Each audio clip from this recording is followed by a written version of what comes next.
여러분 안녕하세요. 푸트맥스 신발 홍대합니다. 오늘은 해상 운송 및 관세 항목 중에서 복합 운송 그리고 포워더에 대해서 말씀드리겠습니다. 지금 저의 유튜브는 무역 실무, 무역 마케팅, 그리고 무역의 전반적인 이론과 국제 무역의 흐름에 관해서 강의를 하고 있습니다.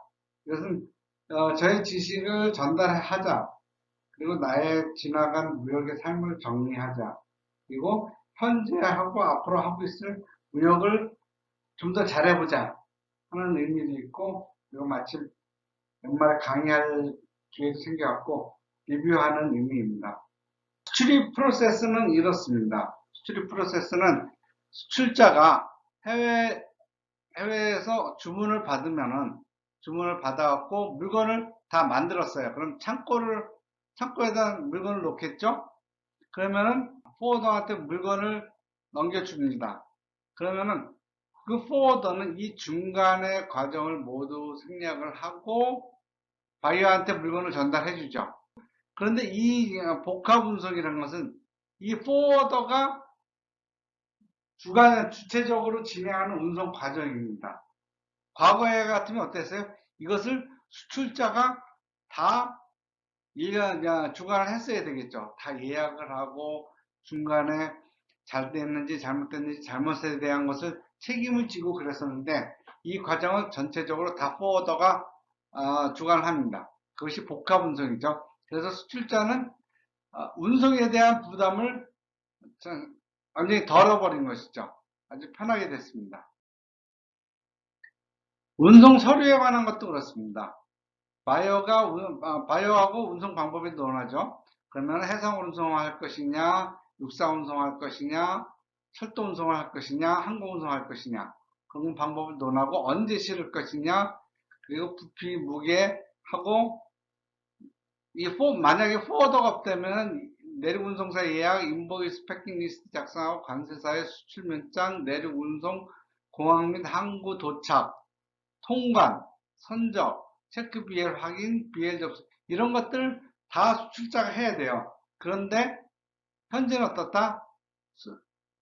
인보이스와 패킹 리스트를 만들어 갖고 포워더한테 넘겨주기만 하면 이 뒤의 과정은 모두 다 포워더의 책임이다 하는 것입니다. 결국은 뭐예요? 예약을 하고 수출자는 물건을 다 잘 만들어 놓고 창고에다 갖다 놓은 다음에 포워더 운송 대행업자한테 우리 입금 물건 다 됐어, 이제 실어다 줘. 그러면은 그 운송 대행업자가 대구의 창고까지 와요. 차를 끌고 와서 자기네가 다 갖고 갑니다. 그러면은 그 다음부터는 뭐예요? 수출자는 운송에 대해서 잊어버리면 되죠. 자, 그럼 복합 운송이란 무엇이냐? 복합 운송은 동일 목적물에 대한 운송 내지 운송 계약의 여러 운송인이 관여하는 종類통운송에 관한 특수한 형태이다. 서로 다른 두 가지 이상의 운송수단 또는 방법에 의한 물품 운송이라는 것이죠. 통운송은 동종 운송수단 또는 이종 운송수단의 조합 가능이고, 단일 운송에 대해서 2인 이상의 운송인이 관여하는 형태의 운송을 통운송이라고 합니다. 통운송은 스로비엘, 복합운송은 복합운송 주권을 발행합니다. 그렇다면 복합운송이라는 것은 무엇이냐? 단일 운송 계약이다 이거죠. 복합운송에서 운송에 관한 모든 책임은 복합운송인에게 집중되므로 복합운송 계약 역시 저 운송 계약을 커버하는 단일 운송 계약을 한다는 것이죠. 그럼 단일 운송 계약은 뭐야? 아까 얘기한 것처럼 조각조각 나눠져 있는 운송 과정을 복합운송한테 야 네가 알아서 다 해, 처음부터 끝까지 다 해. 그러면은 네요. 창고에서부터 수출자의 창고에서부터 수입자의 창고 문화까지 딱 갖다 주는 것, 전 과정을 하나의 계약으로 한 사람이 한다는 것이죠. 그래서 복합운송인의 전 운송계약에 관한 주체성, 복합운송인은 자기 명의로 복합운송을 인수하는 자, 즉 복합운송 계약상 운송의 인수 당사자로 전 운송 구간에 걸쳐 복합운송의 인수인으로 복합운송 계약에 의한 권리 의무의 주체가 되어야 한다. 어느 한 구간도 직접 운송을 담당하지 않더라도 전체 운송에 대한 책임을 부담한다는 것이죠. 그 다음에 단일 운임. 서울에서 부산까지 요금을 따로 받고 부산에서 LA까지 요금을 따로 받고 LA에서 이게 아니라 서울에서 부산까지 얼마. 그리고 거기에는 무엇이 들어가 있느냐. 보험료 들어가 있어, 운송비 들어가 있어, 포장비 들어가 있어, 뭐 이런 것들, 관세 들어가 있어, 뭐 이런 것까지 다 한꺼번에 계약을 한다는 얘기죠. 그리고 복합운송의 다양성. 복합운송은 서로 다른 이동수단의 운송수단에 의해서 한다. 뭐예요? 비행기와 배를 통할 수도 있고, 트럭과 배를 통할 수도 있고, 주 운송수단이 비행기냐 배이냐는 당연한 것이고, 철도로 갈 것이냐, 기차로 갈 것이냐, 철도로 갈 것이냐, 트럭으로 보낼 것이냐, 뭐 이런 것까지 다 복합운송인이 책임진다 이것이죠. 여러분, 복합운송인의 책임은 어떠냐? 전 운송구간 동일 책임의 원칙이다. 그러니까 일단 복합운송인이 내 물건을 가져갔으면 창고 입구까지 다 책임을 지면서 한다는 거죠. 복합운송인은 운송 중에 멸실, 훼손, 책임, 지연, 손해가 어느 구간에서 발생을 했는지 관계없이 동일한 기준에 따라서 부담하여야 된다. 발생 구간이 확인된 손해와 발생 구간 불명인 손해를 구별하지 않고, 이것이 어디서 일어났는지 몰라. 그런데 바이어의 창고에 도착했어. 그런데 분명하게 내가 실을 때는 물건이 괜찮았어요. 그러면은 어때요? 이 구간에 대해서는, 운송에 대해서는 바이어가 저쪽으로 다 책임진다 이것이죠. 그러면은 운송인이, 그럼 운송인은 어떻게 해요? 일단 바이어나 저한테, 그러니까 운임을 지불하는 사람에게 일단 배상을 하고, 원초적인 잘못은 누가 있느냐, 트럭 운전사에 있느냐, 해상 운송사에 있느냐, 항공 운송사에 있느냐, 그걸 가려갖고 자기가 그 사람한테 배상을 받으면 되겠죠. 그 다음에 이종 책임 원칙. 손해 발생 구간이 확인된 경우에는 그 발생 구간에 적용된 국내법이나 국제조약을 적용한다. 손해 발생 구간이 확인되지 않은 경우는 그 손해가 해상 구간에서 발생한 것으로 추정해서 헤이그 규칙. 헤이그 규칙은 국제무역운송에 관한 규칙입니다. 그것을 적용하든지 복합운송업자가 독자적으로 책임을 한다. 내가 그거 다 따지려니까 비용도 그렇게 많지 않고 내가 책임질게. 뭐 그런 것이죠. 그 다음에 변형 책임 원칙. 동일 손해 발생 구간의 확인 여부와 관계없이 동일한 책임을 적용한다. 내가 다 어때요? 일단은 물건이 잘못된 것은 배상 대상자에게 다 똑같이 해준다는 것이죠. 손해 발생 구간이 확인되고 그 구간에 적용될 법에 규정된 책임 한도액이 유엔의 복합운송 조약의 한도액보다 높을 경우 그 구간에 적용 가능한 협약이나 국내법의 규정에 의해서 결정한다 해도 제한된 범위에서 네트워크 시스템을 가미한다. 그래서 복합운송은 하나의 해상운송이 아니라 여러 가지 운송 경로를 적용하는 것이죠. 자, 이것을 보면은 이건 해상운송이죠. 해상운송의 경로는 이렇게 그 바다만을 위한 것이고, 바다만을 통하는 것이고, 또한 예를 들면은 한국에서 뉴욕으로 보낸다. 그럼 여기 지금 해상운송만 통할 경우 부산으로 해서 LA에서 파나마 운하를 거쳐서 이렇게 뉴욕으로 가죠. 하지만은 복합운송을 통한다면은 부산, LA, 여기서부터는 철도, 그래갖고 뉴욕 이렇게 갈 수도 있죠. 그러면은 핀란드로 보낸다. 그러면은 여기 어디에요? 부산에서 블라디보스톡으로 해서 시베리아 횡단 철도를 통해서 러시아로 해서 핀란드구나. 핀란드 여기까지 가서 여기서 다시 해상운송을 통해서 헬싱키로 보낸다. 뭐 이런 식으로 여러 가지 운송 경로를 유지하는 것입니다. 이것이 복합운송입니다. 동북아 운송 및 중앙아시아랜드는 한국을 통해서 또 시베리아 횡단 철도를 통하거나 몽골리안 철도를 통해서 시베리아 횡단 철도를 통하거나 이렇게 보낼 수가 있는 것이죠. 자, 그럼 포워더의 역할이란 무엇이냐? 포워딩사. 운송 대행사죠. 운송 대행사의 역할은 정확히 말하면 운송 주선인이란 운송을 위탁하고 고객을 대리해서 화주의 화물을 유출을 해서 물건 전체적으로 실어주는 것, 이것을 얘기한다 이것이죠. 포워더의 기능은 일괄 운송의 일괄 운송, 포워더의 기능은 일괄 운송 책임의 주체이다. 복합 운송에 있어서 포워더가 상대방 국가의 포워더와 제휴함으로써 전 운송 국가에 걸쳐서 제휴한다는 것이죠. 그럼 상대방 국가의 포워더는 뭐냐? 자, 나의 포워더가 있어요. 운송 대행사가 있어요. 바이어의 운송 대행사가 있어요. 그런데 나의 운송 대행사가 전 세계를 다 커버할 수가 없죠. 캐나다, 미국, 핀란드, 일본, 중국 다 커버할 수가 없잖아요. 그러니까 이 사람들은 자기네들의 네트워크나 연락만 하는 방법이 있어요. 그래서 내가 핀란드를 보낸다 그러면은 이 핀란드의 운송 대행사와 연결을 합니다. 그럼 어떻게 하느냐면 내가 물건을 실었어. 그럼 나의 포워드를 연락을 하죠.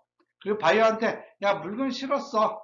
그러면은 바이어는 자기 포워더한테 연락을 해요. 야 한국에서 홍이 실었대. 그러면은 나의 포워더는 이 포워더한테 연락하는 거예요. 바이어의 포워더한테 연락을 해서 자 내가 너 실을 테니까 핀란드에 도착했을 때는 네가 책임을 져. 그리고 나중에 정산은 이런 것만큼 국제적인 그 표준 룰에 의해서 정산하자. 그렇게 되는 것이죠. 그 다음에 소량 화물의 혼재. 운송인과 직접 거래하기에 적절하지 않은 소량 화물을 LCL 운송하는 다수 화주들의 화물을 집어하여 컨테이너에 혼재하거나 실제 운송인에게 운송을 의뢰하는 기능을 한다. 그러면 뭐냐? 한 컨테이너, 보통 한 컨테이너면 20피트 컨테이너죠? 가로 세로 3m, 3m, 6m. 그런데 이게 상당히 큰 거예요. 그러니까 물건을 싣는다. 제가 같은 경우는 양말을 한 컨테이너 실었다면 거의 1억 원어치입니다. 1억 원어치. 제 양말이 좀 비쌌던 양말이기 때문에. 그러면은 양말이 1억 원어치 하려면 몇 켤레냐면 거의 10만 켤레예요. 10만 켤레를 한 번에 하기 어렵죠. 그러니까 보통 요번엔 2만 켤레, 다음에 3만 켤레, 3만 켤레씩 이렇게 나눠서 보내는 게 일반적입니다. 그럴 경우에는 그렇다고 3만 켤레만 한 컨테이너에 보낼 수는 없잖아요. 그러면 여기저기서 3만 켤레, 3만 켤레, 3만 켤레에서 9만 켤레 만들어서 이렇게 보내거나 이런 식으로 한다는 것이죠. 자, 그럼 포워드의 주요 기능은 뭐냐면 근래에 들어 3자 물류 등이 확대됨에 따라서 포워드는 기존의 운송 주선 및 화물 혼재 외에도 여러 가지 서비스를 해요. 수출상 등 송화인의 위탁에 따라서 수출 화물을 본선에 인도한다. 물건을 창고에서부터 받아갖고 배에 실어주는 것까지 한다는 것이죠. 그 다음에 화물이 전 운송 구간에 걸친 소요 비용, 소요 시간, 신뢰성, 경제성 등을 검토 가장 적절한 루트를 조언한다. 이게 사실상 포워더의 서비스 기능의 핵심이고 수출하는 사람이 포워더를 선택하는 가장 중요한 요소라고 생각합니다. 때로는 처음에 제가 핀란드하고 거래할 때 어떤 때 비행기로 보냈는데 일주일 이상 걸리고 막 그랬었어요. 그리고 포워더가 물건에 대해서 한번 박스가 망가져서 갔는데 거기에 대한 책임을 회피하는 거예요. 그거 우리가 하지 않았는데요. 그러니까 이게 이제 금액이 크면은 자기가 어떻게든 나서서 하지만 이 금액이 자기가 책임지기에는 좀 많고 그렇다고 여기저기 또 따라다니면서 네가 운송회사 니네가 잘못했지 뭐 이러기엔 좀 작고 그런 애매한 금액이 딱 사건이 터지니까 책임을 회피하더라고요. 그래갖고 아무튼 그래서 저도 이제 그 당시에 이 사람하고 거래하면 안 되겠구나 해서 이제 바꿨죠. 그래서 이러한 것들을 이제 서비스 결국은 이런 부가적인 서비스들이 운송 대행사를 선택하는 가장 중요한 요소입니다. 출상 등 송화인을 대신해 저 운송 구간에 필요한 공간 확보, 운송업자, 목적지의 사무소 및 대리점 등과 화물 인도가 지연되지 않도록 수배하는 것. 수배하는 건 뭐야? 그냥 이제 범죄자를 수배하는 게 아니고, 그래, 어떤 배에 실어야지 가장 빨리 도착하느냐. 그 예약하는 것을 운송 용어로 수배라고 합니다. 이 포워더와 관련된 서류 작성 및 항공운송장, 통관 서류 이런 것들을 취급한다. 주요 항만이나 공항에 사무소를 두고 화주를 대신해서 통관을 수속한다. 화주와 통상의 거래관계가 확립되어 있는 경우 포워더는 고객을 대신해서 운임 및 기타 비용을 우선 지불한다. 그러니까 이건 뭐냐? 내가 물건을 실었어요. 배에 실었어. 근데 이게 수량이 작아. 그런데 실으려면은 운송사는 저한테 요금을 지불 요청을 해야 되겠죠. 근데 이게 되게 많단 말이에요. 이게 많으니까 운송사가 포워더가 이걸 다 미리 지불을 해놓고 실은 것만큼 나중에 저한테 요구를 하죠. 그럼 그 사이에 약간의 수수료나 그런 게 들어가긴 하겠지만은, 그리고 포워더는 운송수단 및 목적지에 적합한 포장을 할 수 있는 독자적인 포장회사를 두기도 하며 물품에 적합한 포장 방법을 조언을 한다. 이 포장도 사실은 되게 중요해요. 기계 같은 경우는요, 포장비만 수백만 원 들어갈 때도 있어요. 왜냐면 쇠로 돼 있잖아요. 그러면 바다를 건너가면 보통 한 달 정도 걸리는데 그 사이에 녹이 슬어요. 표면에 녹이 슬는 건 그냥 긁어내거나 닦으면 되지만 이 관 속에 들어가 있는 0.01mm의 관 속에도 녹이 슬 수가 있어요. 그럴 때 어떤 포장을 써라, 어떤 포장회사를 써라 하는 것을 조언을 해줄 수도 있죠. 그리고 운송이나 LCL 화물의 통합 분배 혼전물을 통해서 직접 환적 창고를 소유 또는 일시적 단기적으로 보관 서비스를 제공하고 화물 보험에 관련되는 가장 유리한 보험을 하기 때문에 화주를 대신해서 보험을 수배한다. 그래서 포워더들이 대체로 그 보험 대리점도 같이 해요. 그러면은 이건 뭐냐? 내 물건이 100만 불어치 실었어. 그런데 이것이 그 해상운송이 되면 사건 사고가 자주 나잖아요. 그러면 보험을 들어야 되잖아. 근데 어떤 조건에 그 보험 조건도 여러 가지 다양하기 때문에 운송 수단에 따라서 운송 기간 그리고 운송 지역에 따라서 보험의 방법을 달리하는 것이 좋긴 한데 이걸 매번 그걸 검토하기는 어렵단 말이에요. 그러면 뭐예요? 포워더한테 니네가 가장 적당한 걸 들어줘. 보통 그렇게 하게 돼요. 그랬을 때 그것을 운송사의 입장에서, 운송사의 입장이 아니라 수출자의 입장에서 그것을 처리해주고 보험을 들어주는 것. 그것이, 포워드의 또 다른 기능이고, 사건, 사고가 났을 때, 수출자 또는 수입자의 입장을 대변하면서 가장 적절하게 해결해주는 것도 하나의 기능이고, 협력 파트너를 통해서 국내 수출 통과 및 이에 필요한 요건 취득과 관련된 조언.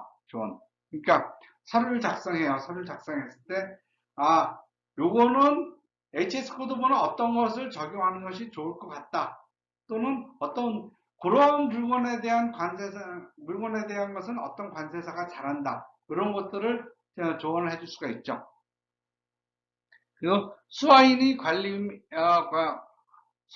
위한 화물의 관리업체 및 분배업자로서도 기능을 한다. 분배업체는 물건을 받았어. 그러면은 수출자가 보내는 수입업자가 여러 명이거나 수입업자가 물건을 이미 팔았어요. 그럼 이거를 그 백화점에 보내줘, 어디에 보내줘, 이걸 그냥 창고에서 한국의 창고에서 내가 수입자가 직접 받지 않고 소비자 또는 구매한 회사한테 직접 보내주는 것 이런 것들 기능도 한다는 것이죠. 자, 여기까지가 오늘 그 복합운송 및 포워더의 기능에 대해서 설명하였습니다. 앞으로도 계속해서 무역 실무, 무역 마케팅, 국제 무역의 흐름에 관해서 여러분들과 같이 하는 시간을 갖도록 하겠습니다. 많은 기대와 참여를 바랍니다. 또 하나. 구독, 좋아요, 감사합니다.